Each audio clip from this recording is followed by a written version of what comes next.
Buddy, what country has the highest ratio of doctors to population? The country with the most Jews.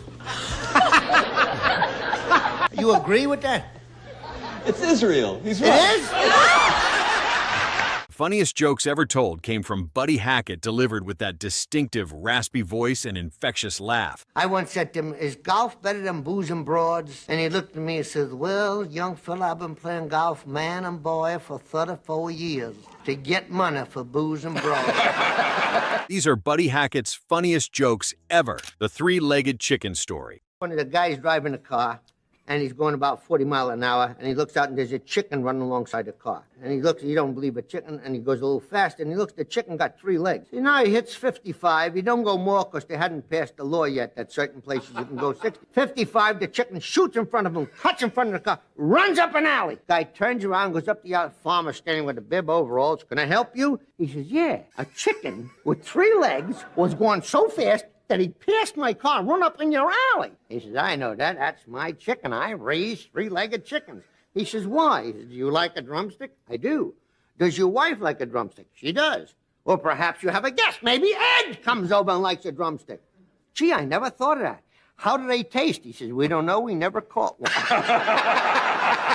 Buddy tells this tale like a real local story instead of a made-up joke, making the payoff feel bigger when the logic gets more ridiculous. The talk show answer that shocked the crowd. Buddy, what country has the highest ratio of doctors to population? The country with the most Jews, I would say Israel. You have a doctor in every family. It's a cousin, could be an uncle, could be. But every family's got a connection, a doctor, a couple of specialists. Well? Buddy ought to know. I'll agree. You agree with that? It's Israel. He's right. It is? He answers a simple game show question with total boldness, making the line land before people even finish processing it. The farmer joke. This guy shoots a duck and it falls and hits a barn and goes into a guy's yard. This farmer come out, big guy. He says, what are you doing in my yard? He said, I come to get the duck. He said, that's my duck. It's not your duck. This is my yard. That duck fell, hit my barn. That's not your duck. I shot the duck. Give me a break. You know, I'm from the city. You're from the city. Well, you don't understand about property, do you? It's my property. It's my duck. We can settle this country style. I kick you in the groin, and then you kick me in the groin. And we take turns kicking each other in the groin. Who's ever left keeps the duck. The guy said, well, if that's what I gotta do. The farmer says, I go first, and he hauls off. Wham! And the guy goes, ha ha, ha ha, whoa, whoa. Buddy takes a country setup and keeps squeezing more out of it, never sounding rushed as he lets the joke walk forward in a loose, casual way. Buddy's jokes crack up. Johnny Carson. Do you know the joke? I was thinking about the guy who went to heaven. Is there baseball in heaven? Would you come back and tell me? Do you know that story? No, but I know one about is there a golf course in heaven. Maybe it's the same thing. And I know another great gambling story. A guy bets football. He bets every game in the football season. He bets the playoffs. He bets the Super Bowl. He loses every bet. He doesn't win one bet. It's the end of the season. Bookmaker calls him and says, what do you want to do? He says, what do you mean? The football's over. He says, you want to bet on hockey? He says, what do I know about hockey? Two old Jews sitting on a bench like this. Why isn't it 2 old Methodists sitting on a bench? It's always... I never knew one. Sometimes he only needed a quick line and the right timing as Johnny starts breaking because Buddy sounds so sure of himself while saying something ridiculous. The funny story that has Carson in stitches. That's a wonderful story. I've never heard that. A Jew was talking to a Chinese doctor. Okay. No, it's nothing. It's okay. No. All right. You're not switching the other Chinese doctor. Okay. No, this is a different guy. Okay. This guy is out of a clean Got joke. it. All right. So he says to him, I never thought we would get along like this. The Chinese doctor said, well, why not? He said, well, you know, Pearl Harbor. What's Pearl Harbor? I'm Chinese, not Japanese. Well, all you Orientals are like, well, the Jews sink the Titanic. Jews sank the Titanic? He says, yeah, sure. Greenberg, Goldberg, Iceberg, all the same to me. This one seems to build from a regular story into a better and better mess as Buddy never gives the feeling he's hurrying to get to the end. Hackett roasts Rob Reiner. And I was not your babysitter. Actually, your father and I shared a dressing room. and your mother and him were fucking one afternoon in the dressing room. And if I hadn't stepped on your father's ass, you wouldn't be here today.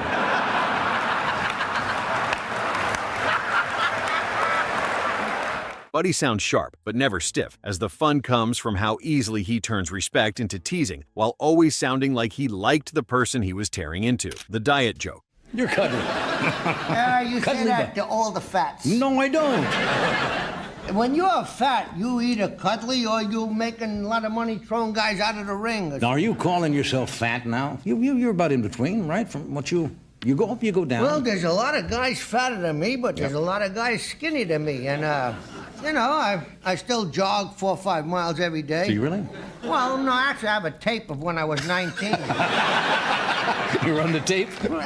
I look at the tape, then put the towel, sweat it. This bit succeeds because dieting represents a losing battle for most comics, giving Buddy universal material almost everyone instantly recognizes, the bar bit. Guy walks into the bar with his neck like this. He says to the guy, give me a scotch. He says, it's a nice joint you got here. It's a neighborhood place. I says, yeah, we got a lot of regular people coming in here. He says, yeah, give me another scotch. Guy walks up and says, you new around here? He says, yeah, I am. He says, got a little trouble with your neck. He says, oh, no. I've been to every clinic. Been down there to that one in Baltimore. Been to that one up there in Minnesota. Been to that one down in North Carolina. He said, nobody can fix nothing. Give me a scotch. Guy said, look, I'm a chiropractor. He says, get away from me. Give me a scotch. He said, it won't hurt you. He says, well, what the hell? He went, the guy, oh, my 20 years. Oh, God, give me a drink. Buddy begins with a simple bar setup and makes it sound completely natural by talking like he's having a conversation rather than performing, which makes the punchline hit harder when it arrives. The wrestling joke. I'm almost ready. So they dressed me in a sumo outfit, which is a little silk cloth, covers your hair, and a silk band around the waist. Then a thick cord, hard fibrous rope between your legs and up in the back and the right up. And when they tighten that rope, you'll fight anybody. Buddy takes a potentially rough subject and delivers it with such total ease that it sounds like casual observation rather than constructed joke, while his relaxed confidence represented one of his greatest comedic weapons, the cow with no horns. A woman from the city goes to the country and she's at a farm. This is an animal story. I understand that. With a farmer thrown in. Okay, got it. Okay. And she says to the farmer, why doesn't that cow have any horns? He says, ma'am, there are many reasons why a cow don't have horns. Now, some are a hornless breed, like Angus. They're a hornless breed. Some, they get old, we've been milking them, and after a while, they get sensitive to the touch, and they don't like it. And their horns, they can be a little rambunctious. We cut the horns off. It's no pain to the animal. And some, when they're just calves, we don't want them to have horns, and we put a few drops of acid where the horns would form, and there are no horns. But the reason that cow don't have any horns is because it's a horse. The setup sounds completely harmless at first, allowing Buddy to move it forward in such a casual way that the turn completely sneaks up on you while demonstrating his exceptional skill at making simple questions feel progressively bigger. Each seemingly innocent additional detail builds toward the punchline, giving the clip its memorable shape, as the agricultural setting provides a wholesome backdrop nobody expects to become absurd. Buddy cracking up Letterman. Yes, you got 7 kids? Yes, 7 children I got. 7 children. Yes. Do they all know you? Yeah! This appearance showcases Buddy in a different late-night setting without sacrificing any of his distinctive comedic style, while he still sounds loose conversational and completely confident in his timing. Letterman wisely gives him ample room, which allows the laughs to build organically, as Buddy demonstrates how he could transform any small, random thought into a fully developed routine. You have children. How many? I got 3. 3. They went like this. No, you got 3, haven't you? I had What's 3. their name? Oh, you don't know hard questions. Going to get a pizza pie, Buddy's manic, chaotic energy clashes perfectly with Dean Martin's legendary effortless smoothness, creating comedy through pure contrast. She didn't tell me that she was expecting a baby. Did Jeannie tell you when she expecting? Oh, yeah, I could see. Dean maintains his relaxed, laid-back demeanor, while Buddy introduces wonderful instability, as Buddy consistently performed best when paired with polished performers to bounce energy off. Dean's cool, sophisticated demeanor provides ideal counterbalance to Buddy's intensity, while Buddy's increasingly manic energy systematically disrupts the carefully cultivated, sophisticated atmosphere. The simple pizza material gives a grounded framework as Dean plays the straight man role beautifully without overselling. So I'm sleeping, and in my sleep, I'm dreaming I'm sleeping. You know? That's a swell thing, you know, like I'm enjoying 2 sleeps. You get 2 for 1, you know? Their easy chemistry suggests decades of genuine off-camera friendship, while Buddy's animated physical comedy intensifies noticeably around Dean's stillness. The casual, informal setting allows considerable improvisation freedom, as Dean's occasional subtle smirk reveals his quiet enjoyment. Buddy playfully references Italian-American culture throughout, while the bit succeeds entirely through their contrasting personality dynamics. The segment beautifully showcases both performers' individual strengths, as Buddy never defers to Dean's superior star power, while the pizza discussion somehow becomes absurdist theater. Buddy Hackett's surprising Letterman walk-on. Anyway, I come to tell you about this. All right. It's called Buddy Hackett Live and Uncensored. I did an HBO show, and the cassette's coming out this week, and there's 18 minutes on here that never was shown before. Not even on the HBO deal. No, it wasn't. Yeah. It was never shown. In fact, I never even did it. I don't know where it came from. This segment works due to the fact the title immediately signals the joke is built around spontaneous live chaos, while Buddy consistently excelled at making messy, unpredictable situations feel exponentially funnier once he arrived. All right, now what does this thing go for here? What would a person lay down for? $50. $50? They say $49.95, but that's $50. Yeah, they easy. always take off a nickel to think you're getting $1, but you're getting hosed. You ain't getting no that's dollar right, off yeah. there. I wouldn't give $50 for that. If I never heard of it, if I never saw it, I wouldn't give $50. You know what I say to that?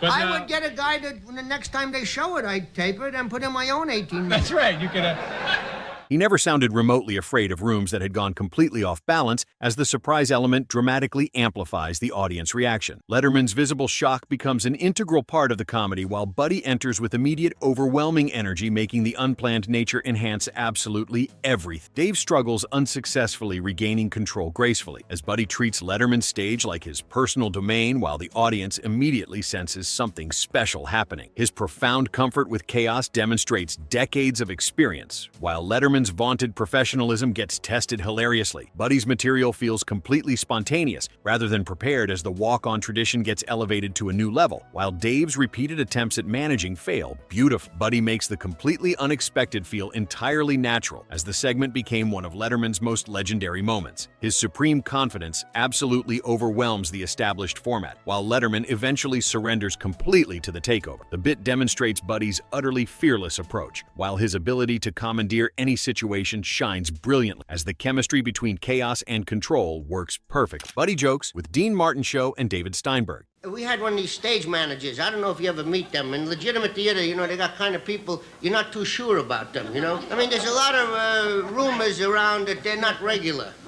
This broader variety show episode proves invaluable because it showcases Buddy in full variety show setting instead of isolated clips giving him the room to wander that made him funniest. Dean's relaxed world provides Buddy that crucial space to develop material at his own pace, while Buddy sounds like a comic who knows he can take his time rather than rushing through setups. The laughs feel more natural and less packaged than tight talk show segments, as the variety show format allows Buddy to breathe between jokes. Dean's stage becomes a playground for Buddy's wandering style, while Rosemary Clooney and David Steinberg provide different energies to bounce off throughout. The extended format reveals Buddy's process, rather than just his punchlines, as he builds momentum gradually across the episode. Buddy treats the variety show like his personal living room, rather than formal television, as his comfort level increases noticeably in the looser structure. Dean's famous laid-back hosting style gives Buddy permission to meander through stories, as the episode captures multiple facets of Buddy's comedy rather than single highlight. The interactions with multiple guests show Buddy's versatility flexibility adapting to different personalities while maintaining his distinctive voice throughout. Rosemary's musical talent contrasts beautifully with Buddy's comedic chaos as Steinberg's intellectual comedy forms an interesting dynamic. The variety show format was perfect for Buddy's rambling conversational style, as he needed space to let stories breathe and develop organically. Dean clearly enjoys watching Buddy work, giving him extended, uninterrupted time as the episode demonstrates why Buddy thrived in the variety show era. The pacing allows audiences to settle into Buddy's rhythm rather than demanding immediate payoffs, as his comedy benefits from the longer runway. The full episode reveals the craftsmanship behind what looks effortless in short clips, as Buddy's seemingly improvised material shows careful construction. The Dean Martin Show environment suited Buddy flawlessly, giving him everything he needed to showcase his complete range. Buddy Hackett spent over 50 years making sure everyone knew that the secret to legendary comedy wasn't being the smartest guy in the room, but being the most committed, showing that a raspy-voiced comic could make Johnny Carson and David Letterman all helpless with laughter, using nothing but delivery and complete fearless conviction. His genius was making every audience feel like they were just hanging out with the funniest guy at the neighborhood bar who happened to have perfect timing and zero shame about sounding absolutely ridiculous. Which Buddy Hackett joke do you think was the funniest? Let us know in the comments, and don't forget to subscribe for more hilarious comedy moments.